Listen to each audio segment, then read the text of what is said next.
No por nosotros ni por este espacio, sino por concepto general. Pero además pensaba cuando leí el título, Quieren Flan, qué cerca y qué lejos en la historia es eso, ¿no? Porque pareciera que pasó un siglo, ¿no? Sí, sí. Y no hace mucho tiempo, pero ya es historia porque la vorágine de los acontecimientos en la Argentina nos supera a todos. Bueno, pero también está bueno esto de recuperar algunas Sí. cosas que parece que se va repitiendo, ¿no? Hay un patrón que se repite, Sí. entonces... Así que un Escuchamos poco. con mucha atención. Bueno, les contaba esto, que veníamos bien, o una forma de decir, hasta que la semana pasada pasó esto de que el gobierno nacional recortó los medicamentos a los jubilados. Y la verdad que no quiero hablar en esta situación porque creo que ya se ha hablado suficiente en términos de cobertura informativa. De hecho se ha hecho más bien, en algunos lugares bien, en otros más o menos. Y sé que, por ejemplo, lo que seguimos este programa, vimos como la seriedad que se abordó.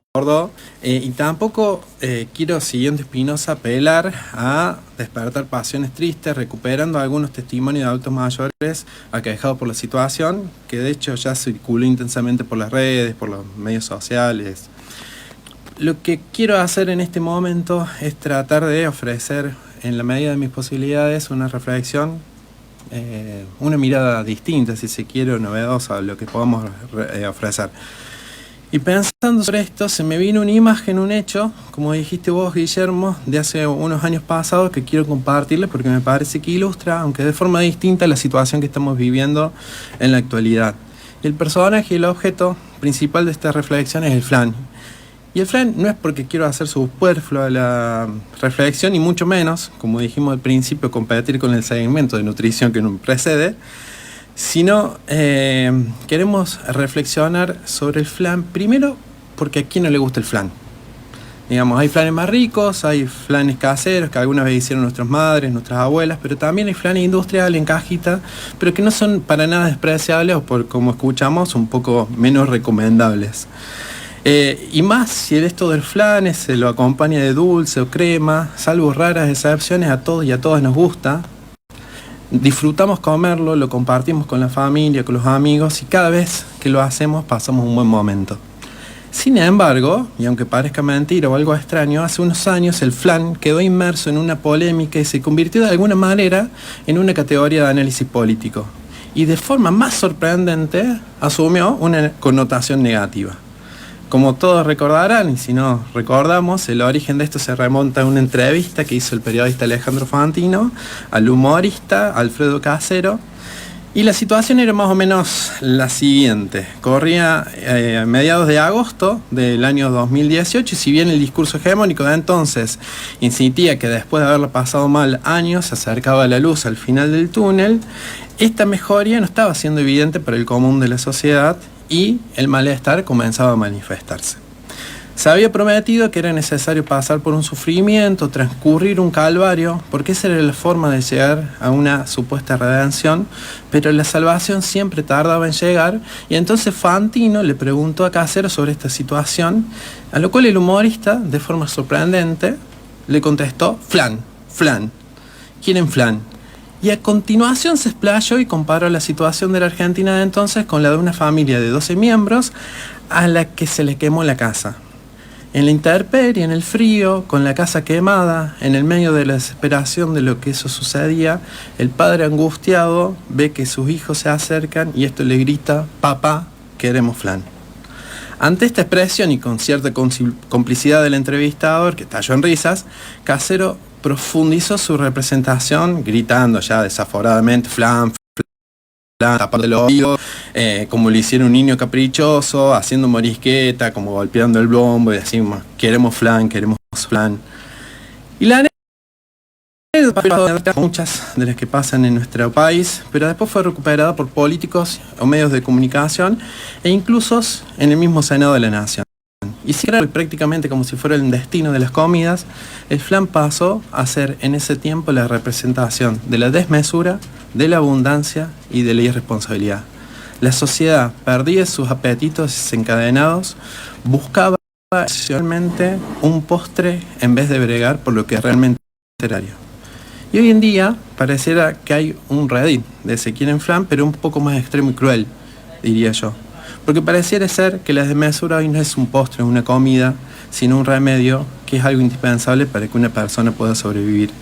Es impresionante cómo la vara se está corriendo aún más, y sin embargo la operación discursiva parece repetirse.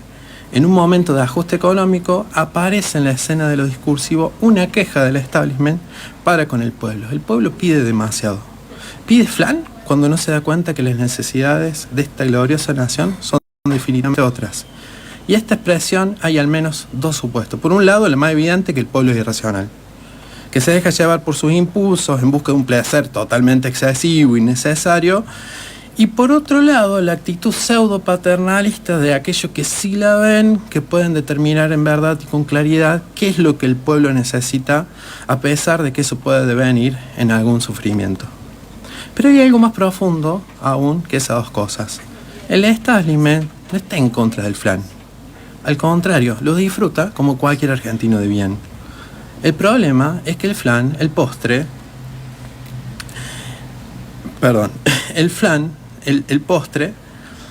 es el goce. Y el problema es que el flan puede ser compartido con el pueblo.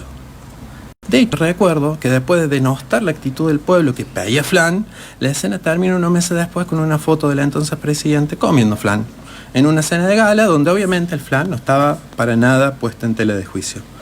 Pero realmente, la pregunta que nos hacemos, ¿está mal que el pueblo pida flan en esa situación? Dicho de otra manera, y siguiendo la metáfora de la casa quemada hecha por el humorista, ¿los hijos son irracionales pidiendo por un postre en un momento tan crítico? Y para pensar esto nuevamente, y como es habitual, vamos a recurrir a nuestro filósofo medio de cabecera, Manuel Levinas, para ayudarnos. Levinas dice en Total y Infinito que el alimento es aquello por lo cual el hombre va más allá de lo elemental y puede extraer de él aquello que es necesario para anticipar a sus necesidades. ¿Pero esto qué significa? Levinas entiende que antes que nada el alimento es aquello que produce goce y lo que reafirma al hombre y a la mujer en su vida, en su existencia. Es decir, el alimento es aquello que permite que el humano sea efectivamente humano. El alimento, entonces, no es solo un medio de supervivencia. El alimento es esencialmente goce. Y este goce es el que hace reconocernos a los humanos como tales. Reivindicamos el pan del flan, entonces, este sería el alimento por excelencia. Si esto es así, volviendo a la metáfora, la actitud de los hijos, en vez de ser irracional, es heroica. En el momento de dificultad, en el momento donde ni las necesidades básicas están cubiertas, los hijos de la familia les recuerdan al padre lo propio de humano, lo propio de su ser. El padre no se olvida de su humanidad, como dijo Aristóteles, el objeto de la humanidad no es cosa que buscar la felicidad. Además, esta solicitud, como hemos visto, no es individual, sino que plantea un momento colectivo. Los hijos no piden flan para ellos mismos, piden flan para toda la familia. La actitud de los hijos, entonces, es todo lo que está bien, porque son los que mantienen el hilo que nos vincula con nuestra existencia auténtica, con lo sustancial y lo propio de la humanidad.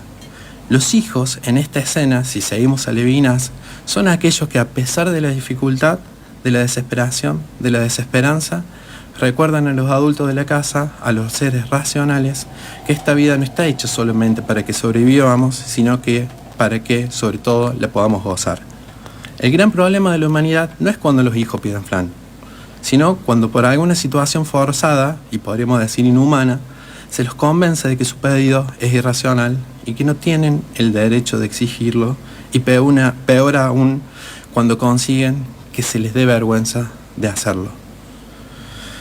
Creo que la conclusión de las palabras cae de Maduro. Levinas nos invita nuevamente a pensar y afirmar que en este caso el pedido de los jubilados por remedio no solo no es irracional, desmedido, sino que debe ser el punto de partida, creo, que nos recuerde a toda la sociedad que nuestro paso por el mundo no es solo para sobrevivir. No tenemos que comprar la agenda de la casta que disfruta de los goces de la vida, pero que no quiere compartirlos. No tienen que seguir corriéndonos la vara de nuestros derechos. No es justo pasar angustia. Nuestros adultos mayores no solo tienen que tener el derecho a los medicamentos, sino que principalmente tienen que tener derecho a una vida feliz, porque se lo merecen, han trabajado durante toda su vida para ellos. Tienen que tener derecho a viajar, a estar experimentando, a jugar con sus nietos y nietas, quien los tenga. Tienen que tener derecho a sentirse importantes, vitales, dignos, y sí también tienen que tener el derecho